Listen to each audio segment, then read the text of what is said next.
The streets of Columbus were still half asleep, the kind of quiet that made every sound feel sharper.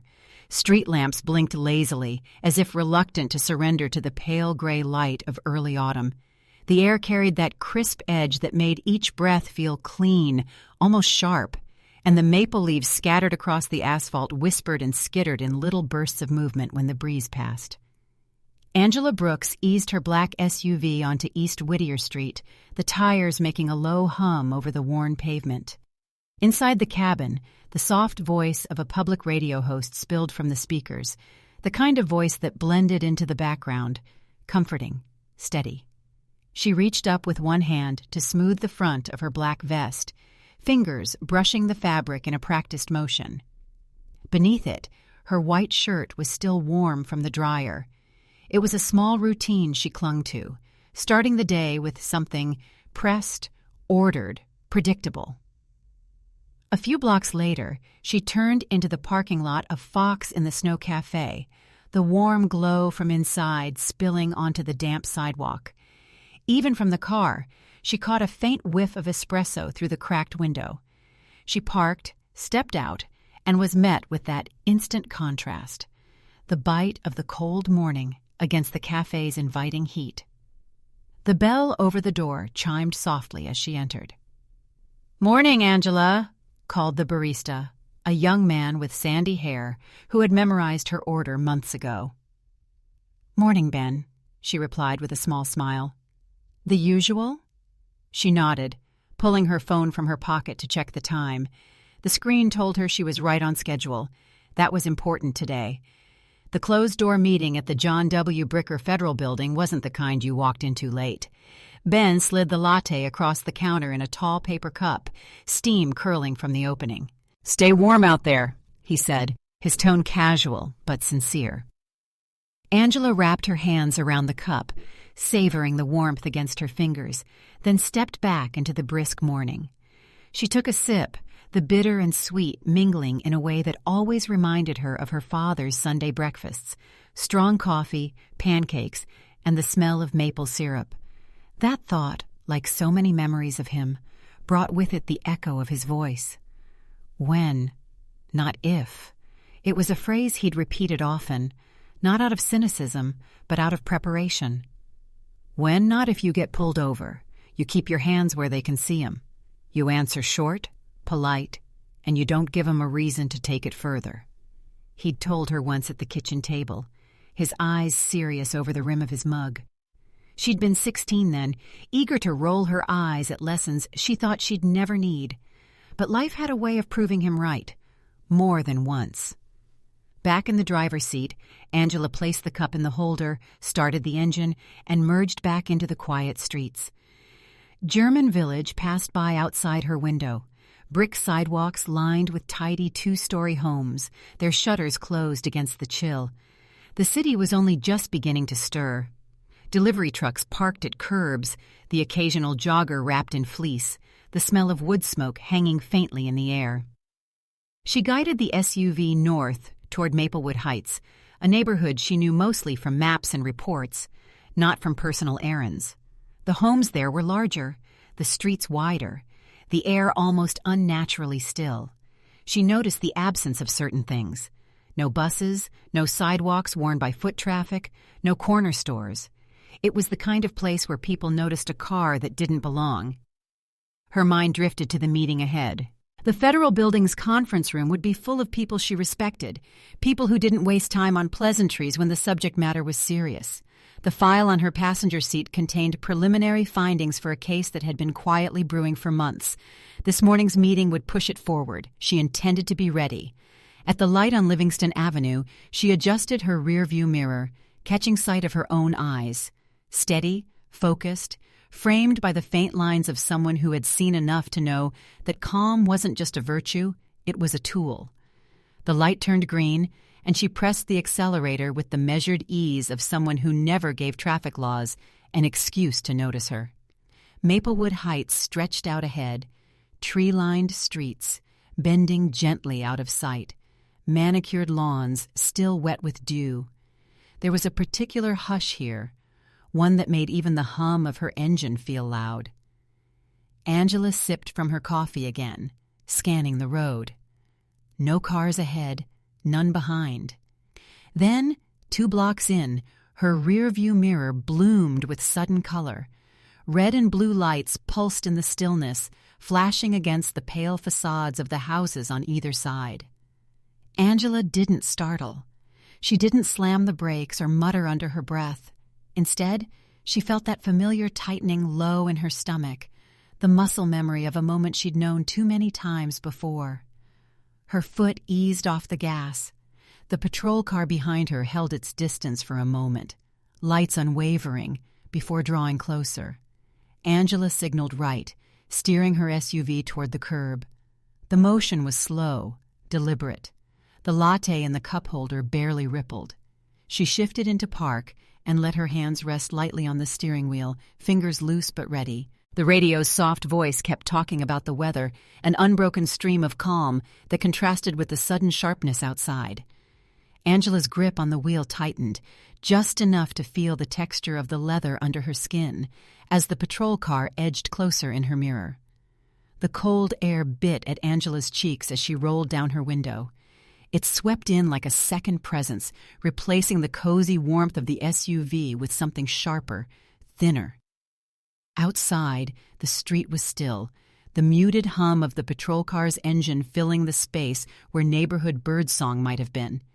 She kept both hands visible, one resting on the steering wheel, the other on her lap. Her gaze stayed forward until a shadow lengthened across the driver's side door. Officer Mark Whitaker came into view, his Navy uniform pressed sharp, the glint of a badge catching the pale morning light. Sunglasses hid his eyes, but his posture carried the easy confidence of someone who believed the space in front of him was his to command. "Morning," he said, his tone polite enough to pass for routine, though there was something underneath, a faint current of ownership. "License and registration, please." Angela nodded once.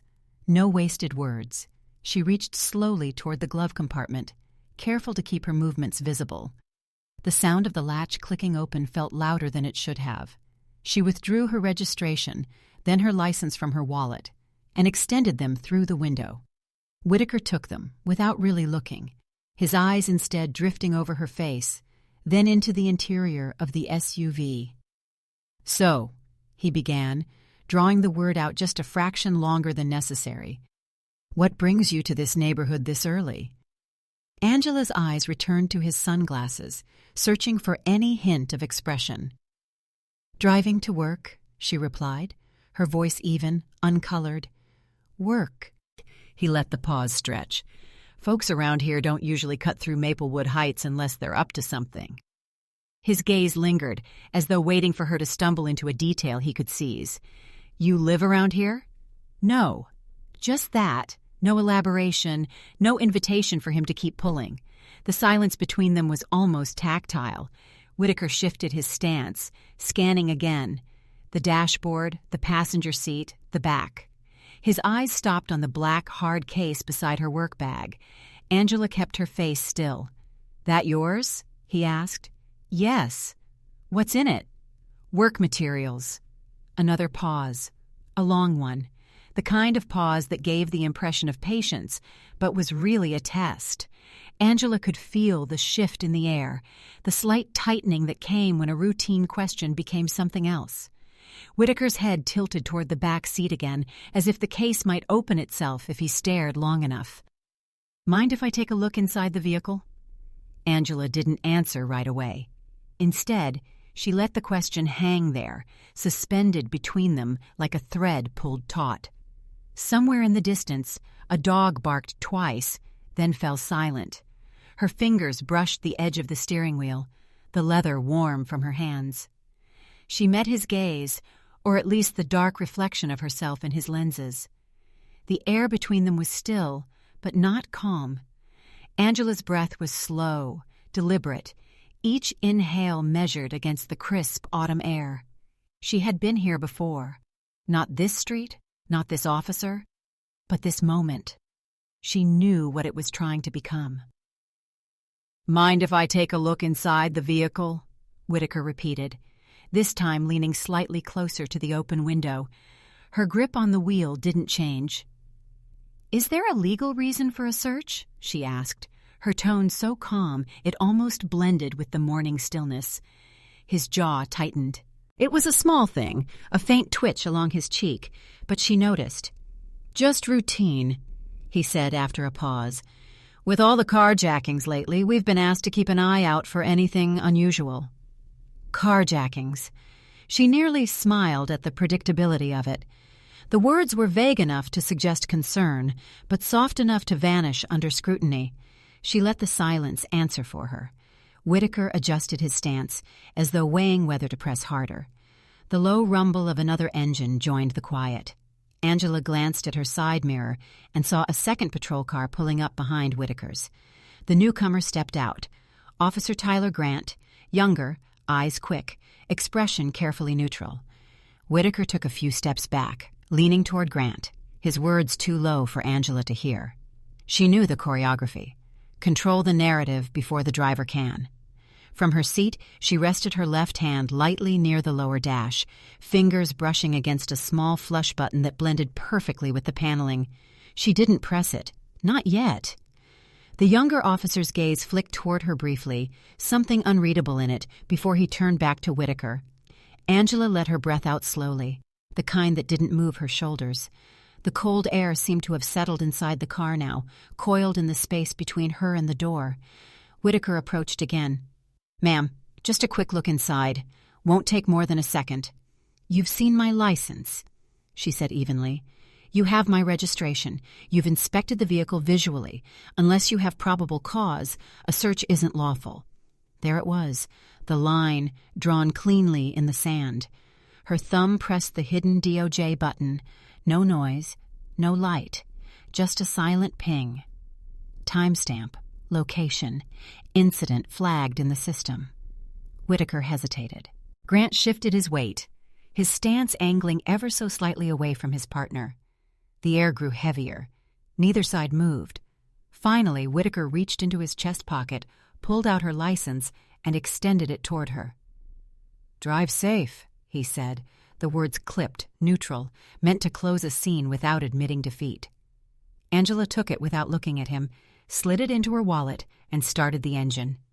She eased the SUV away from the curb, her movements unhurried, the patrol cars shrinking in her mirror. "Is there a legal reason for a search?" Angela's voice was steady, almost gentle. No edge, no defiance, just a calm question placed carefully between them. Whitaker's jaw tightened again, that same flicker of muscle she'd seen a moment ago. "Just routine," he replied.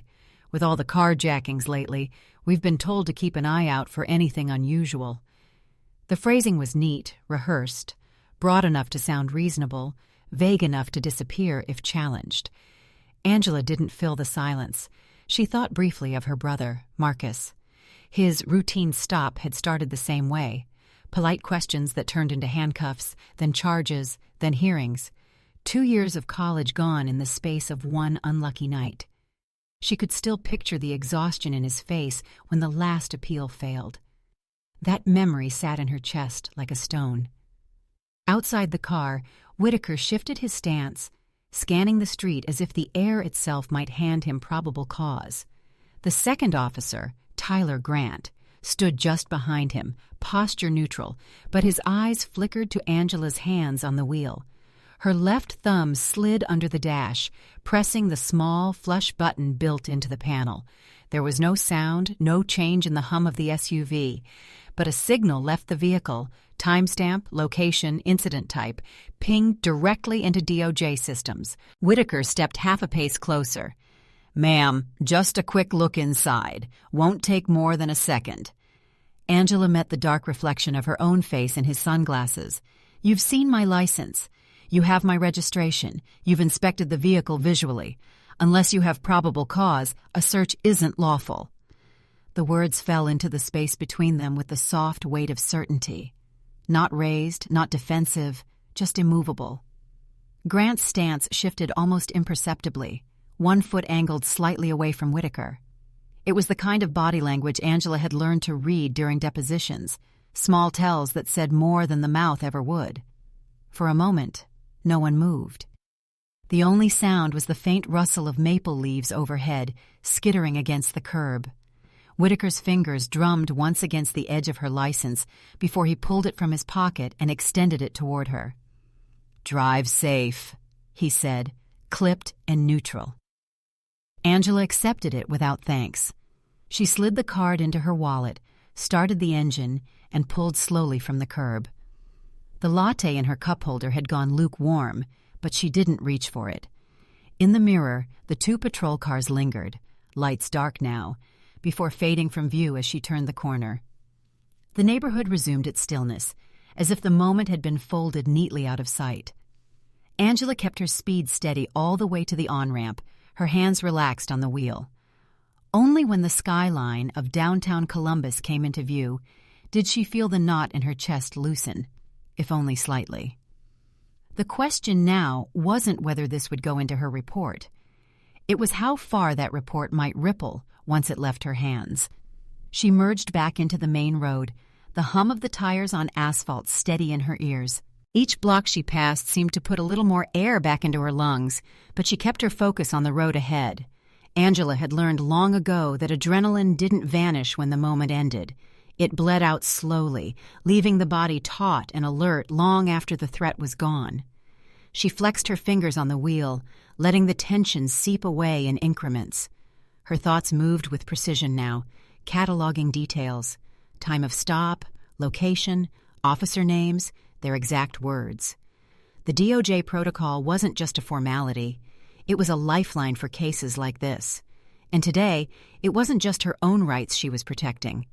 The black hard case in her back seat carried sealed documents tied to the Maplewood Heights investigation, documents that bore the same precinct stamp she'd just seen on Whitaker's badge. Had he opened that case, even glanced inside, months of groundwork could have unraveled. That fact pulsed in her mind with quiet intensity. A flash memory came back to her father teaching her chess at the kitchen table, telling her to protect the king, but never forget the pawns that clear the path. This morning had been about both, guarding what mattered most while holding the line in plain sight. Traffic thickened as she approached the downtown exits. She blended into it, just another commuter heading toward the city center. Yet she knew the footage from her dash cam told a different story, one that would live on long after this drive ended. Angela eased into the parking lane near the entrance to the federal building's underground garage. The guard at the booth looked up, recognition flickering across his face. He lifted the barrier with a nod. "Morning, Ms. Brooks." She offered a small nod in return, her expression unchanged. But as the barrier rose and she guided the SUV down the ramp, she felt the subtle shift inside herself. The encounter was over, yes, but in truth it had just begun. The concrete swallowed the daylight, the sound of her tires echoing against the walls. She parked in her usual spot, engine ticking softly as it cooled. For a moment, she stayed seated, hands resting lightly on the wheel, the silence of the garage wrapping around her like a heavy coat. Angela reached down and powered up the secure DOJ unit, mounted discreetly beneath the dash. The small screen glowed, waiting for her input. She keyed in the incident code, knowing that within minutes, every frame of video and second of audio from the stop would be locked, tagged, and ready for review. This stop wouldn't disappear into the fog of routine. Not this time. She gathered her bag and the hard case, stepped out into the cool air of the garage, and locked the SUV behind her. The echo of her footsteps carried up the concrete ramp toward the elevator, the sound of the morning stillness breaking piece by piece. And somewhere above, the day's first real conversation was waiting. The garage swallowed the sound of her engine as Angela guided the SUV into her assigned space. The hum faded into the low, steady echo of concrete and fluorescent lighting. She cut the ignition and sat for a moment, the stillness pressing in, not unpleasant, but heavy with the residue of the morning. The latte in the cup holder was cold now. She lifted it anyway, taking a small sip before setting it back down. Bitter. Flat. She wasn't sure if it was the coffee or the aftertaste of the stop that made it so. Sliding out of the driver's seat, Angela shouldered her bag and lifted the black hard case from the back. The familiar weight of it steadied her, solid, constant, unyielding. Her heels clicked softly against the smooth garage floor as she crossed to the elevator. The ride up was quiet, except for the faint hum of machinery behind the walls. The digital display above the doors climbed from B2 to G, then up through the numbered floors until it stopped at L3, her division. The hallway smelled faintly of copier toner and brewed coffee. She nodded to the receptionist at the front desk, a quick acknowledgement without breaking stride. Her office was small but functional. A desk, 2 chairs, a file cabinet, and the DOJ-issued equipment mounted beneath the work surface. Angela placed the case gently against the wall and set her bag on the desk. With practiced movements, she reached down, powered on the secure evidence module, and connected the dashcam's encrypted feed. The small monitor lit up with a progress bar. Uploading, 12%. While the footage transferred, she opened the DOJ case file system on her desktop. The cursor blinked in the incident title field. She typed, "Traffic stop without legal cause, Maplewood Heights, 08:17 a.m." Her fingers moved with mechanical precision through the rest of the form. Driver compliance, full. Officer behavior, questioning beyond standard ID verification. Attempted search request without probable cause. Outcome, driver refused search, released without citation. When she reached the notes section, she paused, then entered. Subject showed resistance to procedural overreach. Dashcam active throughout. The upload bar reached 100%. A confirmation tone chimed softly from the device. She clicked Submit, watching as the system stamped the file with the date, time, and location. The entry joined hundreds of others in the DOJ database. She might have left it there, another stop, another report filed, but the system had other plans. A small notification box popped onto her screen. Cross-reference match found. Angela's eyes narrowed slightly. She clicked the alert. A list of incidents appeared, all from the past 2 months. Same precinct, same neighborhood, same hour of day. Every driver was black. Not one incident had resulted in a citation or an arrest. The column labeled Reason for Stop was uniform in its vagueness. Preventative. Angela leaned back in her chair, the leather creaking softly. This wasn't coincidence. This was a pattern, one she'd seen before in other jurisdictions, the kind that was harder to dismantle than any formal policy. Her mind flicked back to the map from her current investigation. Maplewood Heights was already a point of interest. Whitaker's badge number would fit neatly into that puzzle. She clicked into her own report and added a final line before closing it. Incident mirrors existing pattern. Recommend review. She was sliding her chair back from the desk when another notification appeared. This one in red. Priority 1, Civil Rights Division request for immediate meeting. The message was short. Conference room 4B, 10 minutes. Angela's pulse stayed steady, but she was aware of the shift, the quiet rearranging of her day into something she hadn't planned. She took the hard case, locked her office, and made her way down the hall. Conference room 4B sat at the far end, its glass walls already lined with the shapes of people inside. Angela stepped in, the cool blast of conditioned air meeting her as she crossed the threshold. 2 attorneys she knew, Rachel Morgan and James Porter, sat at one side of the table, laptops open. At the head was Elliot Chambers, the senior policy advisor, whose presence usually signaled something significant. "Morning, Angela," Rachel said without looking up from her screen. "Morning," Angela replied, setting the hard case by her chair. Chambers gestured toward the door. "Close it, please." She did. On the wall-mounted screen, a paused frame from her dashcam footage glowed in muted color. Her SUV, Whitaker leaning slightly toward the driver's side window. The timestamp in the corner read 08:17:43. James clicked the play icon. The room filled with the sounds of the morning she'd just lived, the hum of the idling engine, Whitaker's voice requesting a search, her own calm question in response. When the clip ended, the silence was almost identical to the one she'd held on the roadside. "This," Chambers said, tapping a pen against his legal pad, "matches exactly what we've been tracking for 6 months." He turned to a slide showing a map of Columbus. Red pins clustered over Maplewood Heights like a rash. Timestamps, demographics, frequencies. Rachel glanced at Angela. "Your footage is the first with synchronized audio and visual alignment to the reports we've been collecting. And because you're DOJ..." She let the implication finish itself. Angela didn't shift in her seat.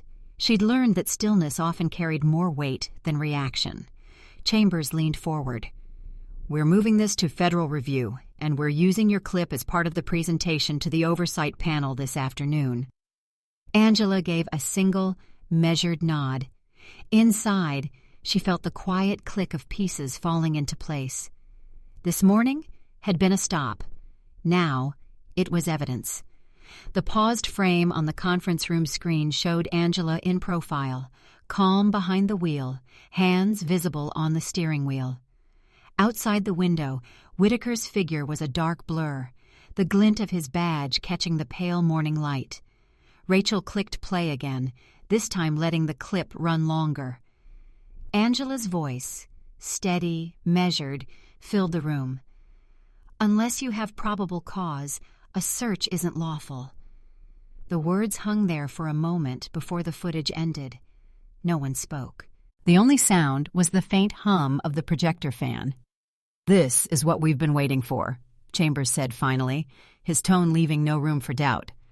"Not speculation, not hearsay, direct, recorded proof of an attempted overreach, clean, visible, and audible."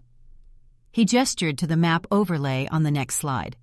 The pins marking Maplewood Heights looked almost too dense to be real. "Every red marker is a stop in the last 60 days. Same precinct, same time frame. Demographic data shows a near-perfect match.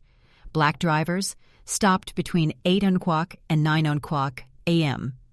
No citations, no arrests." James Porter scrolled through the data. "Your case is the first where the officer's language lines up almost verbatim with other stops we've documented. It's the same script: casual greeting, location-based questioning, vague safety concern, then a request to search." Angela leaned forward slightly, scanning the spreadsheet. The repetition was uncanny. Rachel continued. "We've had drivers report this pattern before, but without credible footage, it stayed anecdotal. Your DOJ-issued dash cam changes that. It's admissible. It's undeniable." Chambers folded his hands on the table. "We're not keeping this internal. I'm briefing the oversight panel this afternoon, and you're going to be in that room." Angela met his gaze. "Understood." "This isn't just about Whitaker," Chambers went on. "We're looking at a systemic issue. Maplewood Heights is one neighborhood, but precinct patterns rarely stop at one boundary." She knew he was right. Patterns had roots. They grew through habit, through unspoken acceptance, through the quiet shrug of just routine. Rachel pulled up another video, grainy, shot from a civilian dash cam. Different car, different driver, same neighborhood. The officer's voice was muffled, but the phrasing was familiar. "With everything going on lately, we're being cautious. Angela listened without interruption. The repetition wasn't just procedural, it was cultural. When the clip ended, Chambers closed his laptop. "We'll control the narrative. That means your account stays measured. No embellishment, no personal commentary, exactly as you handled it roadside." "That's the only way it works," Angela replied. James looked up from his notes. "The oversight panel will ask why you were in Maplewood Heights. Be ready for that." "I was on my way to work," Angela said simply. "And that's all it needs to be." Chambers gave a short nod, the kind reserved for understanding rather than agreement. "Good. This afternoon you'll present the clip, answer direct questions, and stay within the facts. The panel will decide next steps, but I can tell you now, this will likely move into mandatory precinct retraining." The weight of that landed quietly. Angela didn't feel pride exactly, more like a shift, one moment tipping into another. As the meeting broke, Rachel lingered by the door. "Angela, You handled that stop exactly right. Most people try to talk their way out. You just held your ground. Angela offered a faint smile. Sometimes silence says more. Rachel's answering smile was brief but genuine before she stepped into the hallway. Angela gathered her case and headed back to her office. Outside the glass walls of the conference room, the DOJ floor buzzed with quiet activity, phones ringing softly, the shuffle of paper, muted conversation. It was a different kind of noise than the roadside, but no less purposeful. In her office, she set the hard case down and allowed herself a moment to look out the window. The city stretched beyond the glass, brick, steel, and the slow movement of traffic. Somewhere out there, Maplewood Heights went about its day, unaware that one of its quiet streets was about to be dissected in a federal meeting. Her phone buzzed on the desk. A secure message from Chambers. Oversight panel moved to 2:00 p.m. Bring printed copies of your report. Angela powered up the printer, the steady rhythm of the pages sliding out, grounding her in the task ahead. By the time the clock in her office read 1:45, she had her materials in order. Printed report, still frames from the dash cam, and the video file on a secure drive. She slipped them into a plain folder. No labels, no markings, and headed for the 4th floor. The elevator ride was silent, except for the faint hum of the cables. She could feel the weight of the folder in her hand, heavier than paper ought to be. When the doors opened, she stepped into the hushed corridor outside the oversight panel's conference room. Chambers was waiting, his expression unreadable. "Ready?" he asked. "Yes." "Good. Once this starts, there's no pulling it back." Angela met his eyes. "Then let's start." The streets of Columbus had long since settled back into their routines by the time Angela Brooks closed her apartment door that evening. The noise of the day was behind her, but the weight of it lingered. Not as a burden, but as a reminder. Some moments do not end when the scene fades. They continue in quieter forms, carried forward in the choices we make after the spotlight moves on. For the Black community, that morning in Maplewood Heights was not just a traffic stop. It was a familiar story with a rare ending, one where the silence was recorded, preserved, and finally heard. Many in the Black community have lived through the same script Angela faced. The questions laced with suspicion, the casual overreach dressed as routine. Most never see those moments turned into evidence that can shift the way an entire system behaves. Angela's calm refusal was not about winning a confrontation. It was about holding dignity steady in the face of quiet pressure. She understood that speaking the truth isn't always loud. Sometimes it's a single question asked at the right moment, a question that lingers in the mind of the person who hears it, forcing them to see the line they've crossed. That understanding is not just personal. It's a resource for the Black community, a reminder that even the smallest acts of self-protection can ripple outward. The lesson here is simple, but not easy. When confronted with injustice, we can choose to meet it without surrendering our composure. Angela's dash cam didn't capture outrage or chaos. It captured boundaries being set and upheld. It showed that awareness, knowing your rights, knowing the law, can be just as powerful as any protest sign or speech. Like a lamp quietly burning in a window on a dark street, a calm act of resistance can guide others forward. That guidance might not dismantle the entire structure at once, but it can illuminate the cracks in its foundation. And over time, enough light in those cracks can change the way the walls stand. If you take one thing from Angela's story, let it be this: small acts matter. They accumulate. They become patterns of their own, patterns that can challenge the ones meant to diminish us.